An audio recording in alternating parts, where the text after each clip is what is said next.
CFA level 2 economics পড়ছি এবং আমাদের ইকোনমিক্সের যে ফার্স্ট চ্যাপ্টারটা currency exchange rates understanding equilibrium value, এই চ্যাপ্টারটার একদম লাস্ট সেগমেন্টে will be discussing about the portfolio balance approach in terms of determining the currency value or currency appreciation or depreciation, সেই যে গতি বা প্রকৃতি কারেন্সির সেটা বোঝার জন্য আমরা পোর্টফোলিও ব্যালেন্স অ্যাপ্রোচটা এই সেগমেন্টে দেখব. So let's see. So before starting the portfolio balance approach, we will see the major shortcomings of the Mundell-Fleming model. So one of the major shortcomings of Mundell-Fleming model is that it's a short run model. So Mundell-Fleming model অনুযায়ী আমরা short run কি হবে সেটা সম্পর্কে বলছি, but it is not allowing for the long term effects of budget imbalances. So according to Mundell-Fleming model, আমরা যখন বলছি যে একটা কান্ট্রি ফিসকাল পলিসি যদি এক্সপ্যানশনারি হয়, সেক্ষেত্রে বিকজ অফ ইন্টারেস্ট রেট বেড়ে যাওয়ার কারণে কারেন্সি যে অ্যাপ্রিসিয়েশন হবে, বাট এটা শর্ট রানে হবে, লং রানে there will be impact for in the budgetary ইমব্যালেন্সের কারণে গভর্নমেন্টের যে বাজেট ডেট বেড়ে যাবে এবং সেটার যে কনসিকুয়েন্সেসটা হবে ইন দ্য লং রান, সেইটা কিন্তু মুন্ডেল-ফ্লেমিং মডেল বলে না, এবং পোর্টফোলিও ব্যালেন্স অ্যাপ্রোচ এইখান থেকে একটা রেমিডি দিচ্ছে. পোর্টফোলিও ব্যালেন্স অ্যাপ্রোচ লং রানে কি হবে সেটা সম্পর্কে বলছে. So according to portfolio balance approach, আমরা অ্যাসিউম করে নিচ্ছি global investors will hold a diversified portfolio of domestic and foreign assets including bonds. So তারা দেখবে যে কোন দেশে ইনভেস্ট করলে রিটার্ন ভালো after adjusting for the risk, এবং তারা শুধুমাত্র একটা দেশে ইনভেস্ট করবে না, তারা they will hold diversified portfolios, diversified bonds and stocks, এবং তারা দেখবে যেই দেশে after adjusting for risk return বেশি সেখানে বেশি টাকা অ্যালোকেট করবে, যেখানে রিটার্ন কম সেখানে কম টাকা অ্যালোকেট করবে, বা যেখানে রিস্ক অনেক বেড়ে যাবে সেখান থেকে অ্যালোকেশন কমিয়ে ফেলবে. সো তাদের যে desired allocation that will vary in response to changes in the expected return and risk considerations. So যখনই কোনো একটা কান্ট্রিতে expected risk and return consideration change হয়ে যাবে, they will revisit their portfolio allocation, এবং সেই অনুযায়ী তারা তাদের অ্যালোকেশনটাকে চেঞ্জ করবে. সো একটা কান্ট্রি যদি বাজেট ডেফিসিট রান করে অ্যান্ড এটা কন্টিনিউয়াসলি গ্রো করে, so growing budget deficit will increase the supply of domestic bonds outstanding. কারণ একটা কান্ট্রি যখন বাজেট ডেফিসিট রান করছে, সো ডেফিসিটটাকে তার ফাইন্যান্সিং করতে হয়, এবং ডেফিসিটটাকে ফাইন্যান্সিং করার জন্য তারা বন্ড ইস্যু করে থাকে, এবং তারা যত বেশি বন্ড ইস্যু করবে, the supply of bond will increase. So growing budget deficit will increase supply of domestic bonds outstanding, এবং এই ডোমেস্টিক বন্ডগুলো গ্লোবাল ফান্ড ম্যানেজার্স তখনই কিনবে যখন তারা মনে করবে যে এই বন্ডটা কিনে তারা যে রেট অফ রিটার্নটা পাবে, they will be appropriately compensated for the risk they are taking. So given risk, they will always look for higher expected return. So global investors will buy these bonds if they are compensated in the form of higher expected return. এবং সেই higher expected রিটার্নটা হবে in the form of, যদি ওই বন্ডগুলোতে higher interest rate হয়, অথবা higher interest রেটটা হবে due to higher risk প্রিমিয়ামের কারণে, অথবা রিটার্ন যদি ইন্টারেস্ট রেট যদি বেশি না হয়, কিন্তু at least there will be immediate depreciation of the currency to a level where তারা চিন্তা করবে যে ওই লেভেল থেকে there will be more scope for currency appreciation in the future. So a combination of higher interest rate and currency appreciation, এই দুইটা মিলে তাদের হয়তো যে রিটার্নটা আসবে, that return will compensate for the risk they will be taking. So either higher interest rate and or higher risk premium, or immediate depreciation of the currency, or a combination of these, সেটার ফলে at least if they see the return expectation is higher after adjusting for the risk, then they will allocate more money into that country, and as they will allocate more money into that country, the money will flow into that country, and that country currency's demand will rise, এবং because of demand বেড়ে যাওয়ার কারণে ওই currency will appreciate in value according to portfolio balance approach. However, this will happen in the short run. In the long run, that one thing will happen. In the long run, if budget deficit increase যদি করে, তাহলে budget deficit increase করার কারণে যে ঘটনাটা ঘটবে যে if budget deficit continuously country budget deficit run করতে থাকে, তাহলে in the long run governments that run budget deficits on a sustainable basis, so they will see eventually their currencies to depreciate, because যদি continuously budget deficit run করতে থাকে, so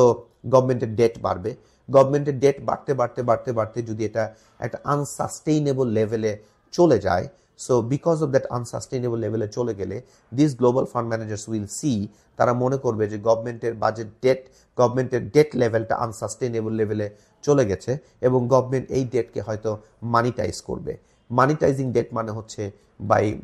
buying back those bonds by issuing money or issuing currency, which means they have to increase the money supply and buy back those bonds. And if that happens, there will be a lot of money supply which will fuel inflation, and then there will be a depreciation in the currencies in the long run. And if global fund managers will see that, তারা যখন এই জিনিসটা expect করবে, তার আগেই they will reduce their allocation in that country, and money will flow out of the country, and because of that money will flow out of the country, there will be demand for foreign currencies, এবং ওই country currency দেখা যাবে যে depreciate করবে because the money is flowing out of the country. So in the long run if governments continuously run budget deficit, the debt will pile up, এবং debt pile up হয়ে যাওয়ার কারণে যেটা হবে সেটা হলো যে তাদের ডেট লেভেলটা আনসাস্টেইনেবল লেভেলে চলে যাবে, এবং ডেট লেভেলটা যদি আনসাস্টেইনেবল লেভেলে চলে যায়,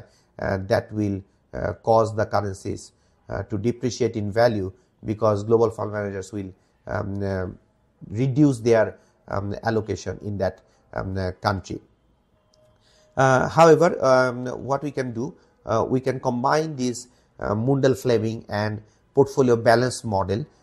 into a single framework under conditions of high capital mobility. So আমরা ধরে নিচ্ছি যে capital mobility is high, এবং Mundell-Fleming এবং পোর্টফোলিও ব্যালেন্স মডেলটাকে যদি আমরা একটা সিঙ্গেল ফ্রেমওয়ার্কে নিয়ে আসি, এবং সেখান থেকে আমরা দেখতে পাচ্ছি যে এখানে একটা 2x2 ম্যাট্রিক্স, এবং সেখানে আমরা দেখতে পাচ্ছি যে what will happen if there is expansionary monetary policy and expansionary fiscal policy, আবার restrictive monetary policy and expansionary fiscal policy, restrictive monetary policy, restrictive fiscal policy, and all this 4 combinations আমরা দেখতে পারি। সো যদি এরকম হয় যে there is expansionary monetary policy and there is expansionary fiscal policy, so expansionary monetary policy হলে যে ঘটনাটা হবে, interest rates will go down, এবং ইন্টারেস্ট রেট যদি কমে যায়, দুইটা ঘটনা ঘটতে পারে। একটা হচ্ছে যে ইন্টারেস্ট রেট কমে যাওয়ার কারণে money will flow out of the country, and also there will be too much money supply, and the aggregate demand curve will increase and import will increase, so trade balance will be negatively affected, এবং সেটা কারণেও currency will depreciate. Similarly expansionary fiscal policy already বলেছি যে due to expansionary fiscal policy the debt level will rise to a unsustainable level, এবং তখন government might need to monetise the debt, inflation will increase, and that will induce currency depreciation. The opposite thing happen when there will be restrictive monetary policy and restrictive fiscal policy. Restrictive monetary policy, the interest rate will go up, and money will flow into that country, and global fund managers will allocate more money into that country, and the currency will appreciate. And restrictive fiscal policy কারণে budget deficit shrink করবে, গভর্নমেন্টের যে মানিটাইজিং date এটা হয়তো উল্টা ঘটনা ঘটবে, so government will not need to monetize debt, rather debt level গভর্নমেন্টের কমে যাবে, এবং অলসো ইফ গভর্নমেন্টের বাজেট ডেফিসিট যদি রিডিউস করে, that will have an impact in the reducing trade deficit কমে যাবে, এবং কারেন্ট অ্যাকাউন্ট সারপ্লাস হবে, এবং that will induce currency appreciation. However, যদি এরকম হয় যে ফিসকাল পলিসি ইজ এক্সপেনশনারি, যেটার কারণে কারেন্সিতে নেগেটিভ ইম্প্যাক্ট পড়বে, ডিপ্রিসিয়েশন ইম্প্যাক্ট পড়বে, but monetary policy is restrictive, যেটার কারণে কারেন্সিতে একটা পজিটিভ ইম্প্যাক্ট পড়বে। সো ওয়ান পলিসির কারণে কারেন্সিতে একটা অ্যাপ্রিসিয়েশন প্রেশার থাকবে, অ্যানাদার পলিসির কারণে কারেন্সিতে ডিপ্রিসিয়েশন প্রেশার থাকবে। সো সেই কারণে একটা একটাকে হয়তো অফসেট করে ফেলতে পারে, বা কোনটা ডমিনেন্ট সেটার উপর নির্ভর করবে, যেটা আসলে থিওরাইজ করা যাচ্ছে না। So restrictive monetary policy and expansionary fiscal policy হলে we call it indeterminate, determinate করা যাচ্ছে না। Similarly, if there is expansionary monetary policy and restrictive fiscal policy, so ওটার কারণেও ডিটারমিন করা যাচ্ছে না। সো এই দুইটা কেসে we are saying indeterminate. So আমরা যদি একটু লং টার্ম ইম্প্যাক্ট দেখি যে what will happen in the long run due to expansionary fiscal balance approach when expansionary fiscal policies put in place. So domestic currency initially will appreciate because expansionary fiscal policy karone there will be more supply of government bonds, interest rate will go up and money will flow into that country and currency will appreciate initially. However, as the volume of debt will increase, so volume of debt যখন অনেক বেড়ে যাবে and debt level যদি unsustainable লেভেলে চলে যায়, তখন government মনে করবে, তখন ইনভেস্টার্সরা মনে করবে government needs to monetise debt, and if government monetizes debt, they have to increase the money supply and buy back the bonds, and interest rate will go down, currency money will flow out of the country, inflation will rise because of excessive money supply, and then there will be a rapid reversal of initial currency appreciation. So initially the currency appreciation ta hoyechilo, there will be reversal, currency will depreciate and it might overshoot, it might depreciate more to a level so that global fund managers again find it more attractive. So that's the mole idea of portfolio balance approach. আমরা এই particular টপিকটার portfolio balance approach অনুযায়ী currency appreciation বা depreciation কেমন হবে সেটা সম্পর্কে জানলাম, এবং এই সংক্রান্ত কারিকুলামে আমাদের একটা হোমওয়ার্ক আছে এক্সাম্পল 10। ওই এক্সাম্পল 10টা যদি আমরা